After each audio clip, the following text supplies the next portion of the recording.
All right, let's dive into something fascinating today. We're going to break down a concept that can seriously shift the power dynamics in almost any situation you're in: the psychological art of strategic unpredictability. So, let me just start with a question for you. Are your patterns holding you back? Think about it. In your career, in negotiations, even in your personal life. If you're an open book, you're making yourself vulnerable. All those habits, those go-to responses, well, they become a perfect roadmap for someone else to read you, to anticipate you, and yeah, to get one step ahead of you. And this is what we call the predictability trap.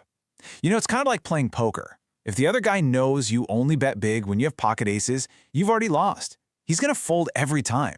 Being predictable is, plain and simple, a losing strategy, because you're basically handing your playbook over to the competition. So what's the antidote? It's right here: strategic unpredictability. Now listen, this is not about being chaotic or just acting random for the sake of it. No. This is a deliberate practice. It's a calculated, intentional choice to break your own patterns, to keep people on their toes, and give yourself a serious psychological edge. And I mean, just look at the difference here. It's night and day, right? The predictable path, well, that makes you easy to counter, easy to attack. But the unpredictable path, that creates confusion for your opponent. It lets you seize the initiative and forces them to react to your moves. You're not playing their game anymore, they're playing yours. And that brings us to the real art of it all. This isn't just a way to defend yourself. It's a powerful offensive tool. It's all about turning those broken patterns into pure, unadulterated power, giving you control when the stakes are high. Sun Tzu absolutely nailed this. The whole point isn't always to get into a big, messy fight. It's to create such a powerful psychological advantage that the other side is beaten before the real battle even gets started. That's the kind of power we're talking about here. So, the big question is, how do we actually do this? Well, we've broken it down into 7 specific psychological tricks. Think of this as your new toolkit for gaining the upper hand in pretty much any situation. All right, tactic number 1, it's so simple, but believe me, it is incredibly effective. Just break your routine. Seriously. If you're the guy who always answers an email in 2 minutes flat, just wait a couple of hours.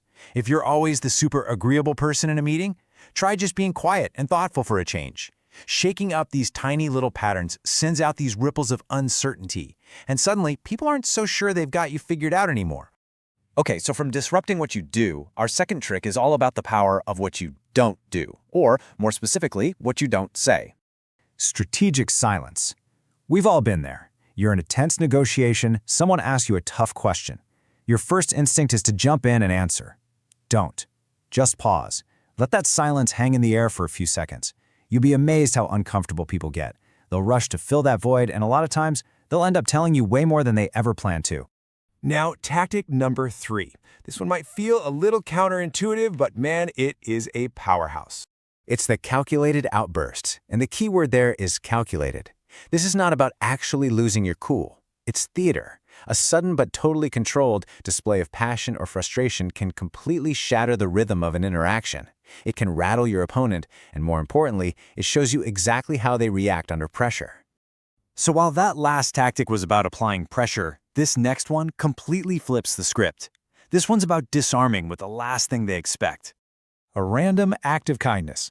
Look, if you're in a tense situation, the other person is expecting a fight. They're ready for hostility. So what do? You offer a genuine compliment. You're unexpectedly generous. This just short-circuits their brain. It throws their whole game plan out the window, lowers their guard, and creates a perfect opening for you. Next up, number 5, a classic maneuver, right out of the Master Strategist's playbook. The decoy objective. The old misdirection. It works because it's brilliant. You make your opponent think you want one thing, that's your decoy, when what you really want is something else entirely. You let them burn all their energy, all their resources fighting you on the decoy, and while they're distracted, you quietly go and get what you actually wanted all along. So the decoy was about misdirecting their attention, right? Well, our 6th tactic is all about misdirecting their perception of you. Feigned incompetence. Oh, this is good. You basically let their own ego become their biggest weakness. By acting like you know a little less than you actually do, you invite people to underestimate you. They get overconfident, they start over-explaining everything, revealing their strategies, their plans, all because they think they're just teaching the new guy a thing or two. It's an absolute masterclass in gathering intelligence. And that brings us to number 7, the final and maybe the most decisive tool in the entire kit. The abrupt shift. This is your big red reset button. Let's say a negotiation is going south, or you feel like you're losing control of a conversation. Bam! You hit them with an abrupt shift. You suddenly change your tone from demanding to understanding. You completely abandon your old argument and start a new one. This move instantly grabs back the momentum and forces everyone in the room to adjust to your new reality. Okay, so let's tie this all together.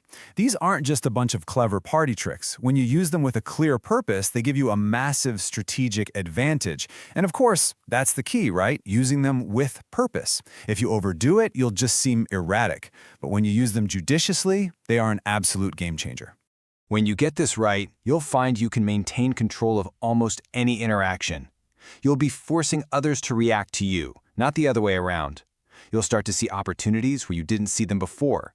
Your negotiating power will go through the roof. And maybe most importantly, you'll be protecting yourself from being easily read and manipulated by others. Which really leaves us with just one final question to think about. In a world full of people who follow patterns, are you going to choose to be the one who sets them? Predictability is the path of the follower. Unpredictability, that's the path of the leader. The choice? Well, that's up to you.